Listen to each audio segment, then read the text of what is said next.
Salut les gars, comme vous l'auriez remarqué, je suis un grand fan de manga et d'anime. Alors aujourd'hui, je vais vous faire découvrir avec moi quels sont les personnages manga qui m'ont permis de m'améliorer.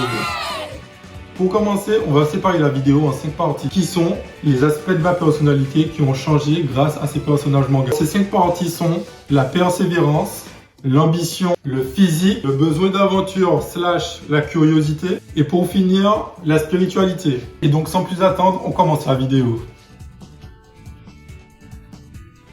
On va commencer avec les personnages qui m'ont appris le vrai sens du mot persévérance avec Naruto et Midoriya du manga My Hero Academia. Naruto, un orphelin qui a grandi sans parents, sans amis, rejeté de tous. Izuku, lui, vit dans un monde où la majorité des personnes ont des super pouvoirs, sauf lui, alors que son plus grand rêve c'est de devenir l'un des plus grands super-héros. Sa mère ne croit pas en lui et son mentor lui demande même d'abandonner son rêve. Et malgré ça, ils n'ont jamais cessé de se dépasser, de se remettre en question et d'avancer. Et ce sont les deux mangas qui m'ont vraiment appris la persévérance, croire en ses rêves même si personne n'y croit. Et surtout à être dans l'action, même si au début ils ont fait mal. En se mettant face à un ennemi plus fort que lui, que Midoriya se met en danger et finit par rencontrer son mentor, All Might. Et pareil, c'est en volant un parchemin interdit que Naruto va développer le multiclonage qui va lui permettre d'ouvrir plein d'autres portes. Ils n'ont pas fait bien au début, ça c'est vrai, mais ils ont été dans l'action. Soyez dans l'action. Lorsqu'on me parle d'ambition dans l'univers manga, il y a tout de suite deux noms qui me viennent en tête. Griffith de Berserk et Light Yagami de Death Note. Laisse-moi te poser une question. À quel point es-tu prêt à souffrir pour obtenir l'objet de tes désirs? Encore une autre question. À quel point es-tu prêt à être seul pour réaliser tes rêves? Eh bien, eux, ils ont tout sacrifié pour se hisser au rang de Dieu. Bien sûr, je suis conscient qu'ils ont fait beaucoup de mal dans leur univers. D'ailleurs, je ne vous envoie tuer personne pour réaliser vos objectifs. Mais franchement, je salue leur dévotion à l'exécution de la mise en place de leur objectif. J'entends aussi que ces deux personnages ne sont pas comme vous et moi en termes d'intelligence et de génétique. Effectivement, ils sont ceux que la race humaine a créé de plus pur et de plus exceptionnel. Mais imaginons que ton rêve soit d'être riche. Selon toi, qu'est-ce qui est plus difficile? Faire 1 ou 2 millions ou devenir un dieu? Eh bien, je vais te laisser répondre à cette question dans les commentaires. Le physique. Comment parler de physique sans énoncer Baki? D'ailleurs, seulement le dos de son père a déjà suscité beaucoup de vidéos sur YouTube. Baki, c'est différents styles de combat, beaucoup de techniques et beaucoup d'approches sur la notion de force. Personnellement, l'histoire même de Baki, c'est pas l'une de mes préférées, mais Baki, ça m'a vraiment donné envie de commencer la musculation.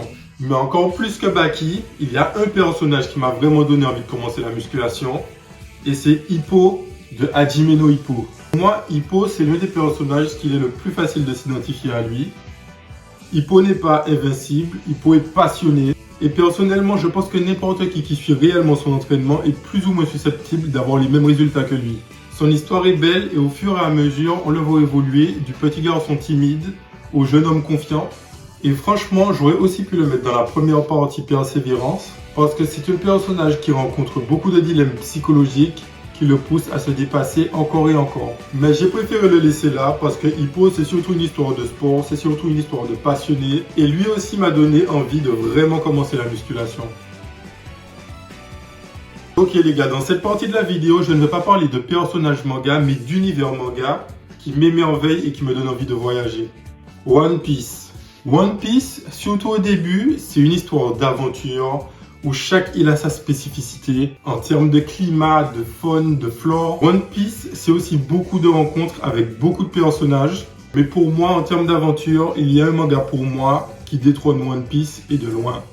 Ce manga a toujours été pour moi un vrai déclencheur d'aventure. Et ce manga est Pokémon. Pokémon est et restera toujours pour moi le manga qui a éveillé ma curiosité quand j'étais encore tout petit. Les Pokémon, les régions, les arènes. Et ce générique existe. Pokémon, attrapez, c'est notre histoire. Ensemble pour la victoire. Pokémon, rien ne nous arrêtera. Notre amitié triomphera. Allez, on passe au dernier point. On arrive au dernier point et nous allons parler de spiritualité, un aspect beaucoup trop négligé dans le développement personnel. Alors, qui sont ces personnages qui m'ont fait ouvrir les yeux sur le réel sens de ma venue sur cette terre? À travers leur parcours, on ne peut que se dire que nos ambitions modernes sont futiles. Et sans plus tarder, je vais vous dire le premier personnage, et c'est Thorfinn de Vinland Saga. Thorfinn est la définition parfaite du proverbe qui dit « Il vaut mieux être un guerrier dans un jardin qu'un jardinier sur un champ de bataille ». Dans ce monde, nous sommes beaucoup à être tourmentés par nos désirs, nos pulsions, nos regrets et nos pleurs. Thorfinn a un passé tumultueux. Il a la force et l'intelligence pour devenir un roi, mais Thorfinn ne veut rien. Thorfinn ne veut rien que la paix. Thorfinn n'a pas d'ennemi. Musashi Miyamoto. Le personnage de Musashi a fait naître en moi beaucoup de questions existentielles. Qu'est-ce qu'être le plus fort? Qu'est-ce qu'être fort? Je n'ai pas encore la réponse à ces questions, mais le parcours de Musashi nous enseigne la sagesse pour le reconnaître. Le personnage de Musashi est vu comme un monstre, il est créé et respecté, et sa force lui permet d'asseoir sa vérité parmi les hommes. Il se rend compte que le plus grand ennemi à qui il n'a jamais fait face, c'est lui-même.